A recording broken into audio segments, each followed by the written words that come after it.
I would like to welcome you with a heartful shalom from Israel. Shalom means peace, and this is our daily greeting when we meet each other. This is my first time in Dublin. I have been to many countries and to many cities, and I like Dublin, I must say. It's very special. It's different from other cities. I am always interested to meet young people because it depends on you how your future will be. And I am a survivor of 6 prisons in Germany and 3 concentration camps and the worst, Auschwitz. In course of my speech, I will share with you my experiences. I would like to invite you to a voyage into my past. It is not an easy voyage, neither for me nor for you. But it is my obligation and also my privilege, because I survived and I am here looking into your eyes and sharing these very difficult experiences which I had to pass through. I was born in Poland, in Lodz. Lodz was renamed when Lodz was conquered by the Nazis, by the German army, and it was called during the war Litzmannstadt, and it became a part of the Third Reich. The other parts of Poland were the so-called Generalgouvernement, which was not a part of the Third Reich. So in Lodz, the first thing they ordered us to wear a yellow star in front and on the back. And then the first thing they did was that they suspended studying in school. And this was to me a very big hit because I loved school and I was not able to study, which was so important to me. I am the 8th of 9 children in my family, and I had 5 brothers and 3 sisters. My adult siblings escaped to Russia, and we were left in Lodz, my mother, my father, and 3 of us. One sister who was my spiritual mother, she also escaped to White Russia. Okay.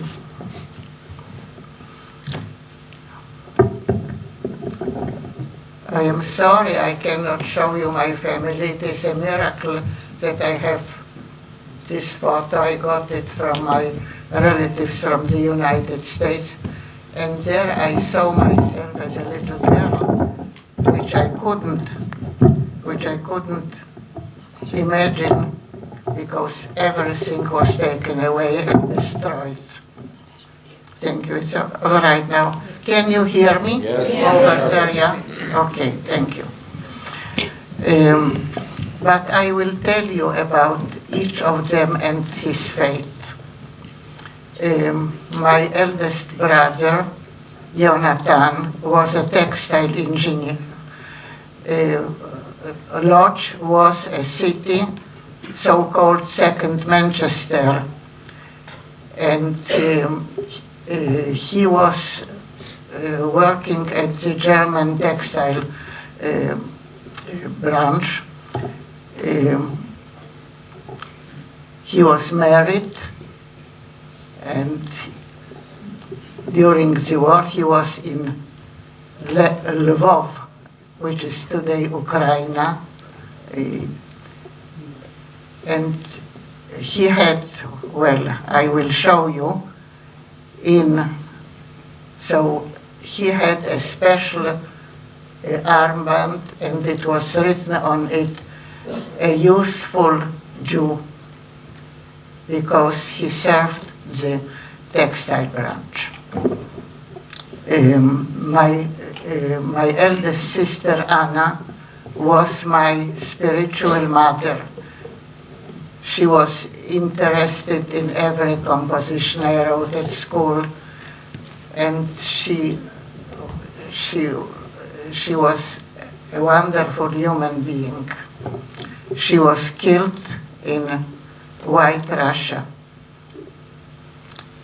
The next was my brother Wolf. He was a soldier in the British unit of the Polish unit of the British Army, and he fought against the Nazis.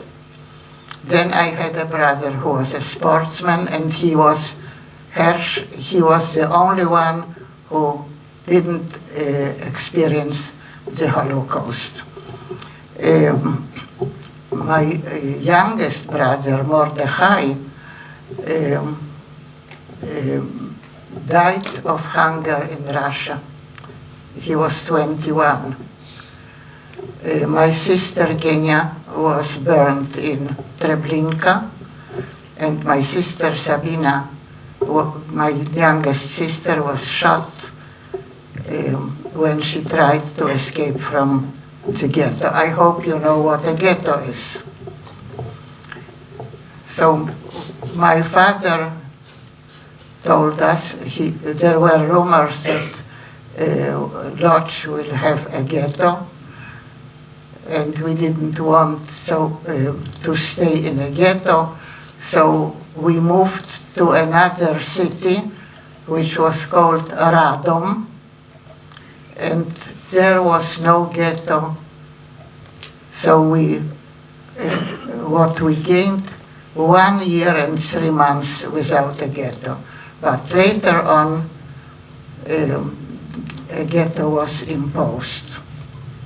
And in the ghetto, we didn't have those yellow stars, but we had an armband on our right arm with a David star, you see.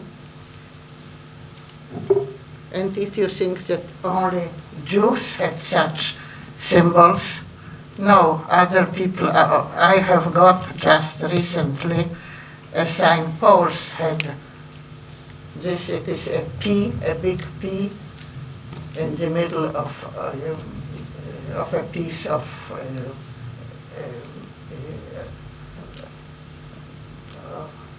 some kind. And they had it in front of the chest. And other people didn't have special signs. As I said, when I ask youngsters what they know about the Holocaust, they say persecution of Jews. And I say no, persecution, Jews were number one, then came the Gypsies, then came the Poles, Russians, and all the others. Only to be German, to be a Superman, was important and was good to live. About life in ghetto, I can say it was very hard because the conditions of life are very bad. In one small room, 3 families together, we had to queue up to go to the bathroom, to cook something in the kitchen. Everything was with a queue. And no school, which I missed so much. So we decided to study. How? Without school, without rooms. The teachers came to those small rooms, Here we studied maths, here we studied Polish literature, here geography, and when we saw through the windows soldiers marching on, we hid the books and the copybooks, and we started singing. This was our first spiritual fight against being deprived of school. But we had some kind of a substitute, and this was the youth organization. There was a leader sent from Warsaw, from the central, from the group of organizers, and we met and we studied what we could, and we hoped we will survive. But to live in a ghetto without leader who would show us our way how to survive and suffer from hunger and from terrible anxiety and fear, both. You know the difference between fear and anxiety. Fear has an object, a certain object. You fear a dog, you fear the dark, but anxiety is something diffuse. You don't know what about something will happen, and you have different thoughts about it, and anxiety has also its signs. So this was life in the ghetto till the terrible day of the final solution. Soldiers knocked at the door and said, in 10 minutes you have to be in a certain place, and there was the first selection. Selection was the concept, to life or to death. So adults went to the right and young people went to the left. So my youngest sister and myself were on the left side, and my eldest sister, who was very beautiful, she was with my parents, and they were transported to Treblinka, a terrible death camp. Actually, you cannot compare that. All the death camps in Poland were terrible. Auschwitz was the biggest. Well, we understood that we have no chance to survive, and we were looking for a solution what to do. We cannot stay in Poland, but we were anxious to go together, Sabina, my youngest sister, because our eyes showed our anxiety, and they could recognize who is Jewish looking at the eyes. So we decided to separate ourselves. I was the first, and I had a Polish non-Jewish friend who was caught in the street to compulsory work in Germany. But she didn't want to go to Germany. And a lawyer, a German lawyer from the city Schwerin, which is today the capital of Mecklenburg in Germany,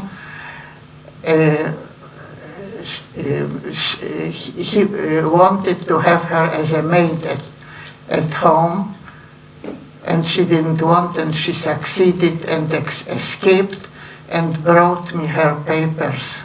This way I went under her name to Germany.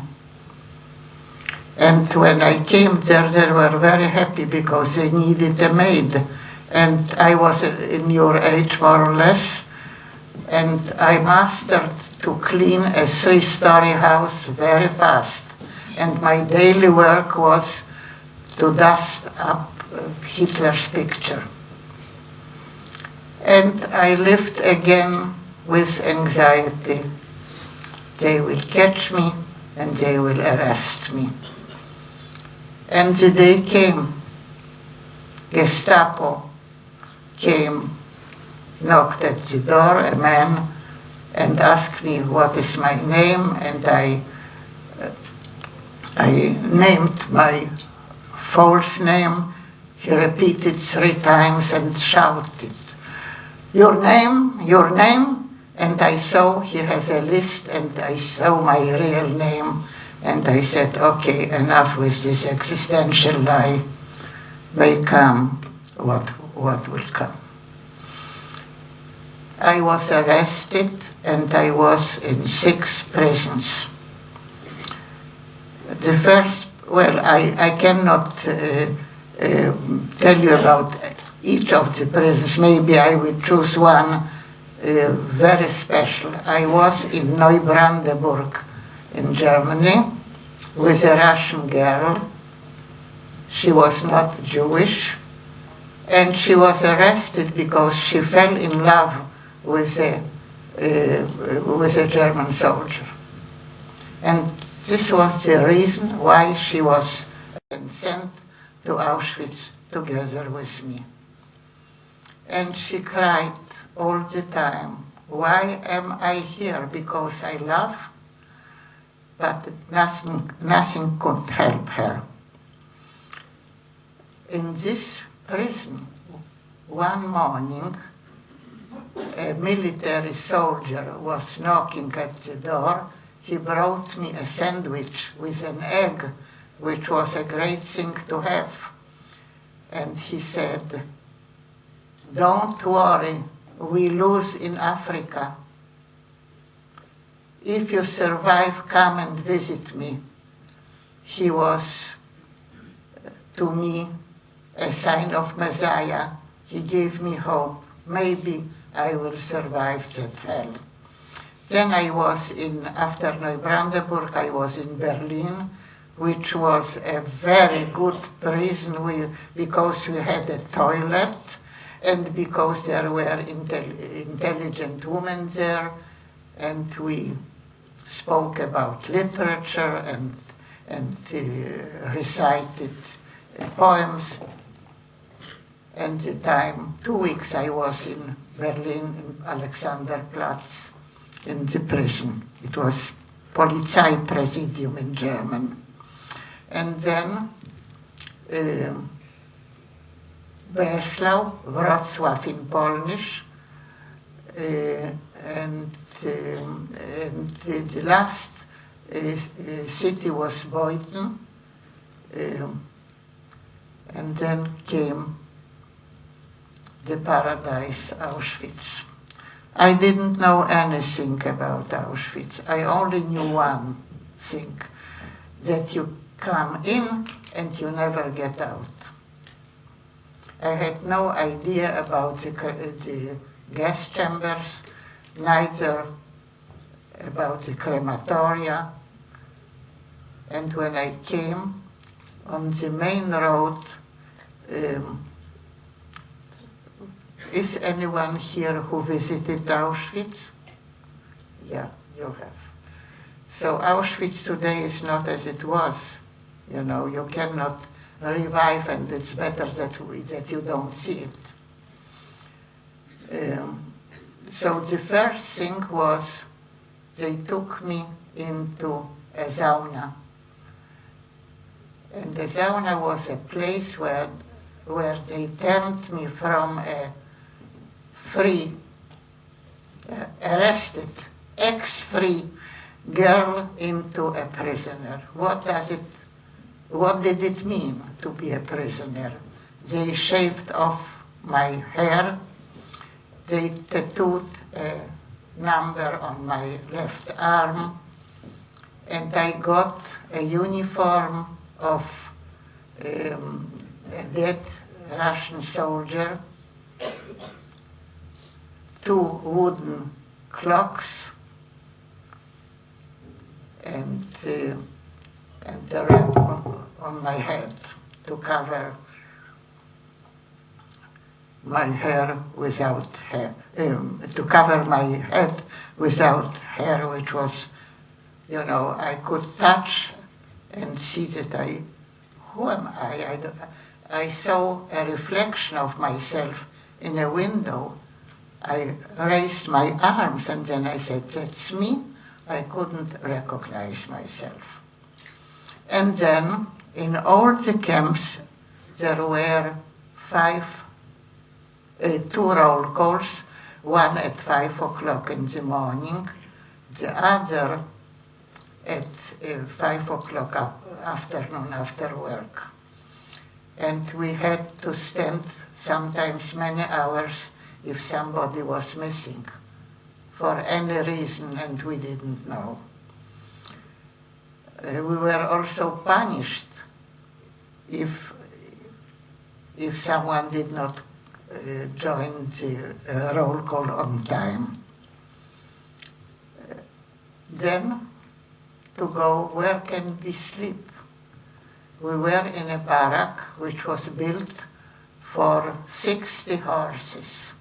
In that barrack, we were from 800 till 1,000 women